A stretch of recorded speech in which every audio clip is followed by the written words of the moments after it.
नीति वचन से। इस श्रृंखला में आज हम नीति वचन उसके 27वें अध्याय के पहले पद पर कुछ देर विचार करेंगे। यहाँ पर इस प्रकार से लिखा हुआ है, कल के दिन के विषय में मत भूल, क्योंकि तू नहीं जानता कि दिन भर में क्या होगा।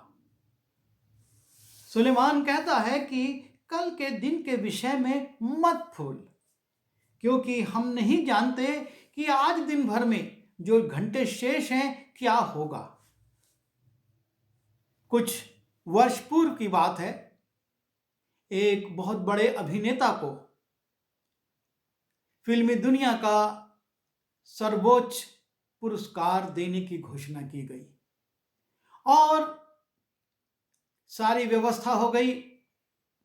वो दिल्ली पहुंच गए और राष्ट्रपति भवन में उस पुरस्कार को देने की तैयारी कर ली गई।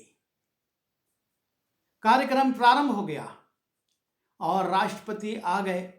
सारी विधियां और जो भी औपचारिकताएं थे वो पूरी हुई और जैसे ही उद्घोषणा हुई कि उस कलाकार को राष्ट्रपति ये सर्वोच्च पुरस्कार देंगे, लोगों ने उसकी ओर देखा तो पाया कि उसको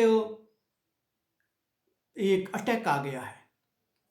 उनको अस्थमा था और अस्थमा का अटैक उनको आ गया और वो अपनी कुर्सी से उठ नहीं पा रहे थे कि राष्ट्रपति से उस पुरस्कार को लें। और जब राष्ट्रपति ने भी देखा कि इनकी स्थिति ऐसी है, वो स्वयं नीचे उतरे और उन्होंने उसको वो पुरस्कार दे दिया और उसके बाद उनको एम्बुलेंस से अस्पताल पहुंचा दिया गया और अस्पताल में जीवन मृत्यु के बीच में कई हफ्ते लड़ने के बाद उनकी मृत्यु हो गई। वो ये सोच रहे थे कि कल पेपरों में मेरा नाम आएगा, तस्वीरें छपेंगी, राष्ट्रपति ने सम्मानित किया।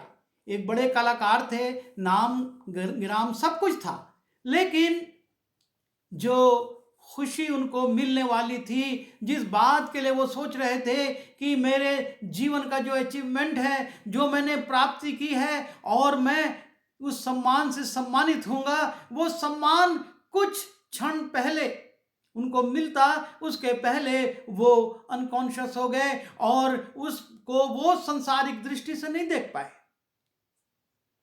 राजा सुलेमान इसी को कहता है, कल के दिन के लिए मत भूल, अभी तो इसी दिन के कई घंटे बाकी हैं। मुझको अच्छी तौर से याद है, हमारे एक सहकर्मी थे और वो रिटायर हो गए और उन्होंने उस पैसे से एक बहुत अच्छा मकान बनवाया और वो मिलते थे और बताते थे कि मैं अपने मकान में ये लगा रहा हूँ, वो लगा रहा हूँ, इस प्रकार से कर रहा हूँ, नाना प्रकार की बातें। और मकान पूरा हो गया, लेकिन उसमें प्रवेश करें उसके पहले उनकी भी तबीयत बिगड़ी और वो इस संसार से चले गए। वो जिस मकान में जाने की, उसमें रहने की तैयारी कर रहे थे, उसमें वो एक रात भी नहीं सो सके। ये जरूरी है कि हम अपने जीवन पर विचार करें, हम अपने जीवन पर सोचें कि आज हम जो हैं उसमें पर्याप्त है, लेकिन हम उस पर घमंड ना करें, उसमें ना फूलें, क्योंकि कल क्या हो जाएगा हम नहीं जानते।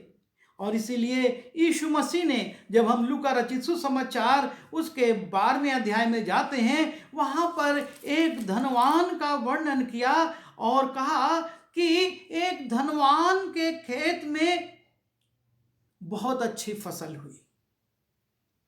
वो बहुत अच्छी फसल प्राप्त करता है और वो सोचता है कि अब मैं क्या करूं।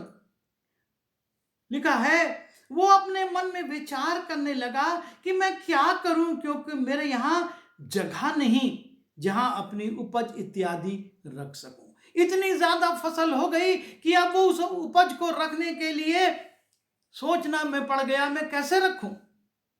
और तब उसने कहा, मैं ये करूंगा कि मैं अपनी बखारियां तोड़कर उनसे बड़ी बनाऊंगा और वहां अपना सब अन्न और संपत्ति रखूंगा और अपने प्राण से कहूंगा कि प्राण तेरे पास बहुत वर्षों के लिए बहुत संपत्ति रखी है, चैन कर खा पी सुख से रह।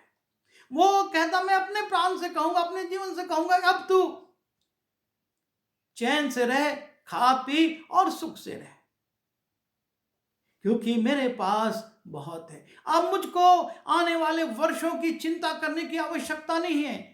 मैं बड़े बड़े गोदाम बनाऊंगा, उसमें अपना अनाज रखूंगा और आराम से खाऊंगा पीऊंगा और रहूंगा। और तब लिखा है, परंतु परमेश्वर ने उससे कहा, हे मूर्ख, इसी रात तेरा प्राण तुझसे ले लिया जाएगा, तब जो कुछ तूने इकट्ठा किया है वो किसका होगा?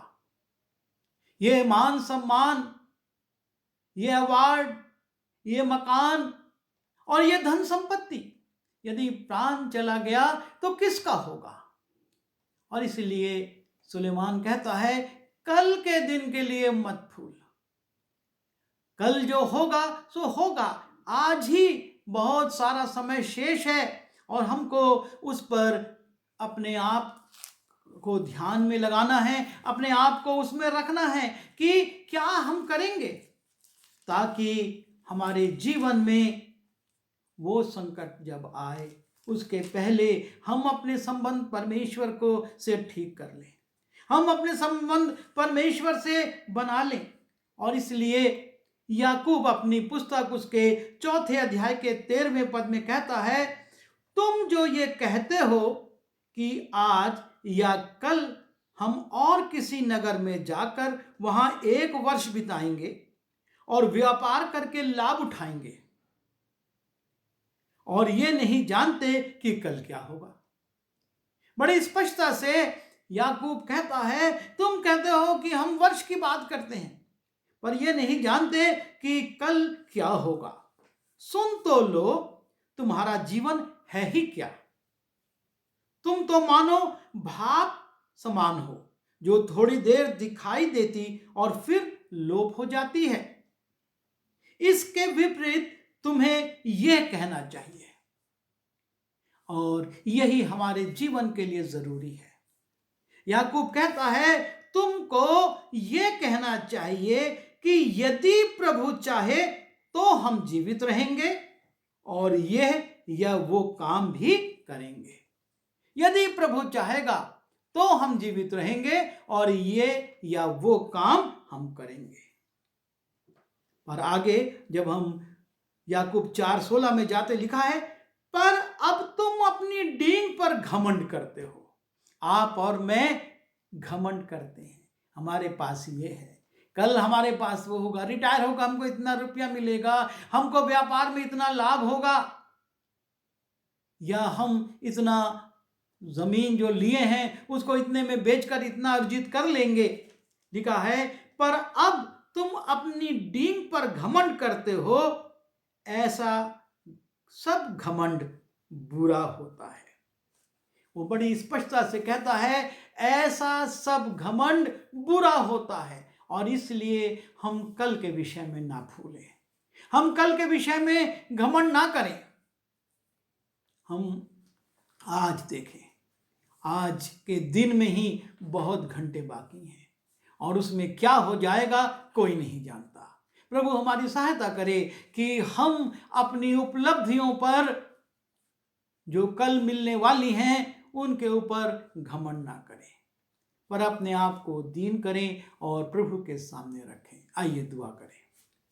पिताजी, हम आपके चरणों पर आते हैं, धन्यवाद देते हैं कि आपने हमको भरपूरी की आशीष दी है और दिन प्रतिदिन आप हमको भरपूरी प्रदान करते हैं, उत्तम उत्तम वस्तुएं प्रदान करते हैं। पर हम प्रभु जी ये नहीं जानते कि कल क्या होगा, और इसलिए हम कल की चिंता या कल पर घमंड ना करें, लेकिन हम आज के दिन में आपको धन्यवाद देते हुए अपने जीवन को व्यतीत करें। आज के जीवन के लिए मैं धन्यवाद देता हूँ और अपने आप को और अपने भविष्य को आपके हाथ में सौंप देता हूँ। विनती यीशु के नाम से मांगता हूँ, आमीन।